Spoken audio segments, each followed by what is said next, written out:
The Galactic Assembly had always considered humans a cosmic joke. Ambassador Kethvar of the Zolonian Empire would often begin diplomatic sessions by sharing the latest human blunder, much to the amusement of the other species.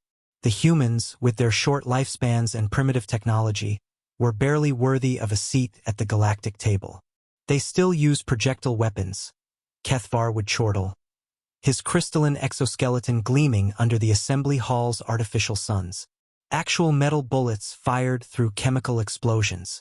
How delightfully barbaric. The other ambassadors would nod in agreement. The ethereal voidlings would phase in and out of visibility with what passed for laughter among their kind. The insectoid hive queens would click their mandibles in synchronized mockery.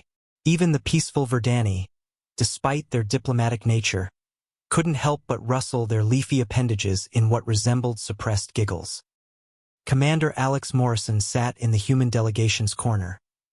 His jaw clenched as he endured yet another session of ridicule. Earth's representative had grown tired of the constant humiliation, but humanity needed the Assembly's trade routes and protection treaties. They were surrounded by civilizations that had mastered faster-than-light travel millennia before humans had even discovered fire. The mockery reached its peak when the Zorathi Collective announced their expansion into the Outer Rim territories.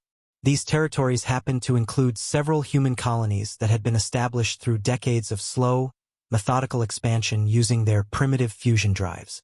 "Surely the humans won't object," declared Prime Zorathi Zulkan, his biomechanical tendrils writhing with amusement.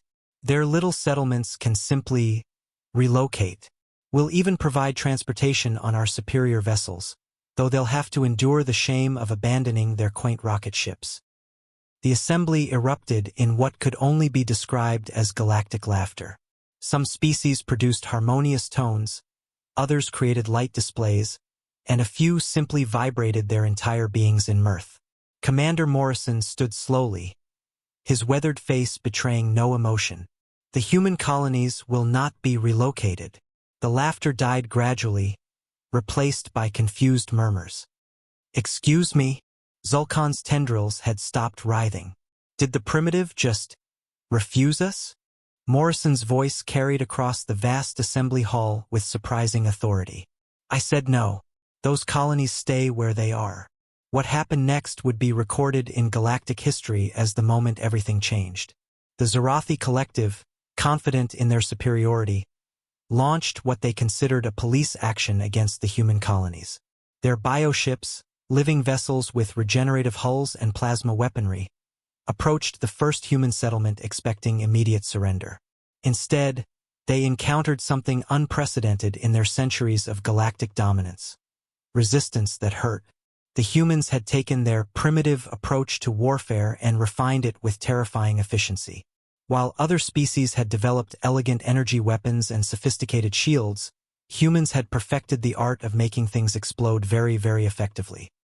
Nuclear warheads, dismissed by the galaxy as crude, proved devastatingly effective against bioships that had evolved to heal from energy weapons, not vaporization.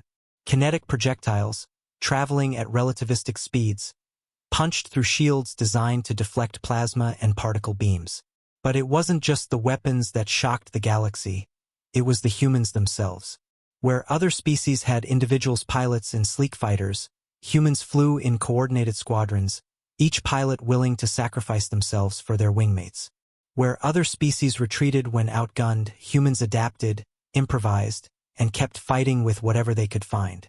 The Zorathi War lasted 3 months. By the end, the once mighty collective was begging for peace treaties. In the assembly hall, the silence was deafening as Commander Morrison delivered humanity's terms. Gone was the corner seating and mocking laughter. The human delegation now sat at the center table, and when Morrison spoke, the galaxy listened. "We never wanted war," Morrison said, addressing the stunned assembly. "We wanted respect. Now you'll give us both." Ambassador Kethvar's crystalline form had lost its lustrous gleam. His voice barely registered above a whisper. "How? How did primitives defeat the collective?" Morrison smiled grimly. "You spent millennia perfecting the art of civilization. We spent millennia perfecting the art of survival." The galaxy had learned a hard lesson. Never underestimate a species that views impossible odds as just another Tuesday.